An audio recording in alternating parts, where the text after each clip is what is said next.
Today I'll be going over 5 tips and tricks for Alistar. As always, if you guys could leave a like on the video and subscribe to the channel. If you do go on to enjoy this video, I would really appreciate it. We're going to be going over 5 pieces of advice, one for each one of his abilities. We're going to start things off with his passive. And Alistar's passive is one of those abilities that is really simplistic, and you honestly could play an entire game of Alistar and not pay all too much attention to this ability or to this passive because it'll be useful no matter what. As long as you're playing the game the normal way, if you're around minions when they die, if you're engaging in team fights with your teammates and using your abilities to CC them, you're going to be proccing this and getting that additional health. And like I said, it's not something you have to pay a whole lot of attention to.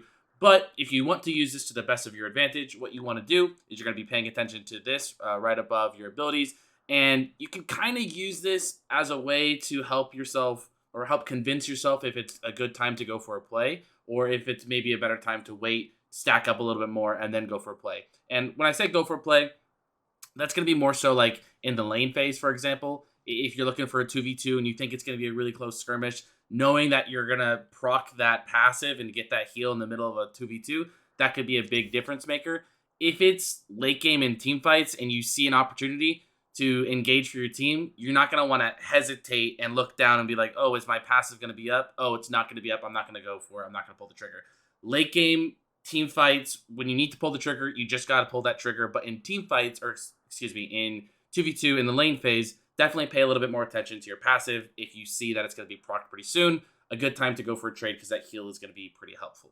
Up next, we have Alistar's Q. So this is an ability that you can use pretty similar to a lot of other abilities in the game in the sense that you can first cast your ability and then flash. And this is pretty simple information. If you're playing someone like Lux, right, you can Q flash. If you're playing someone like Senna, you can W flash. And what this essentially does is it makes it so that the animation is just a bit quicker. Instead of flashing and then using your Q, it's really slow. You can actually start the Q and then flash. Again, this is general knowledge that a lot of people know, but people use this more times than not on ranged champions more so than melee champions. And it actually can be very useful. And I'm actually going to break this down into a couple different ways that you can actually use Q flash to your advantage, because you guys might be thinking, why would I Q flash when I can just WQ, right?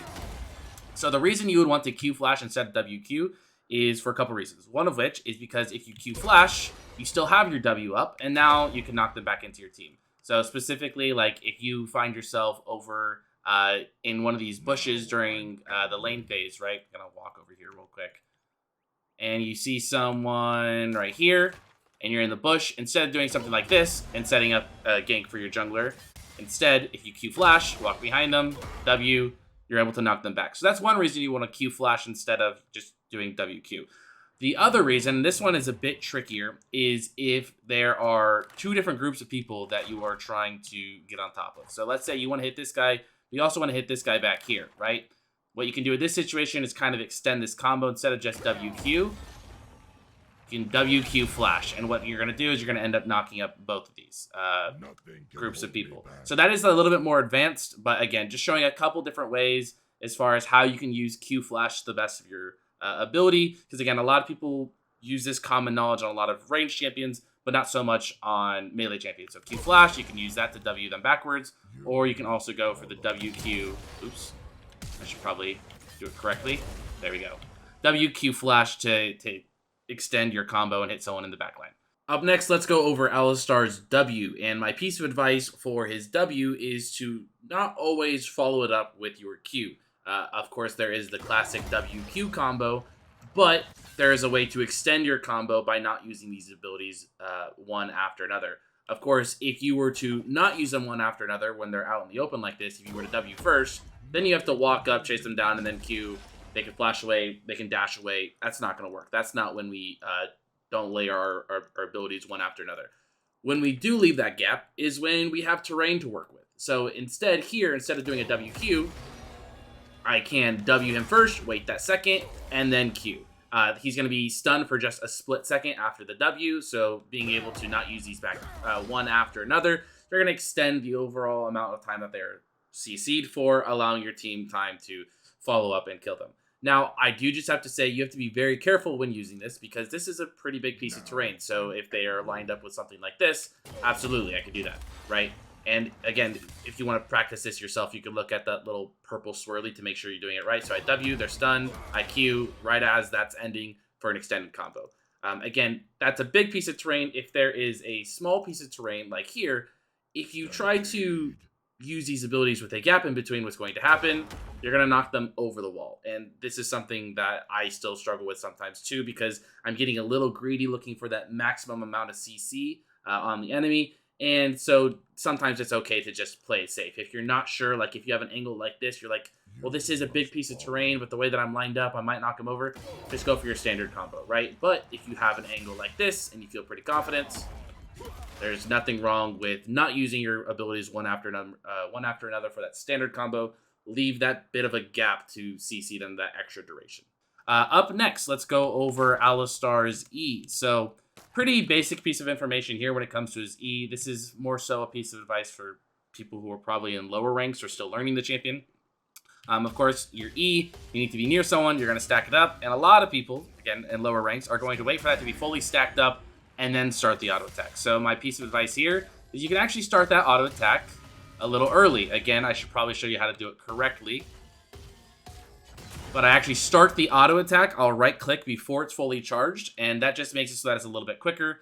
Makes it harder for the enemy team to respawn. Of course, they can see this bar charging up, so if they see it's fully charged, they might flash away because they know that you have that auto to stun them.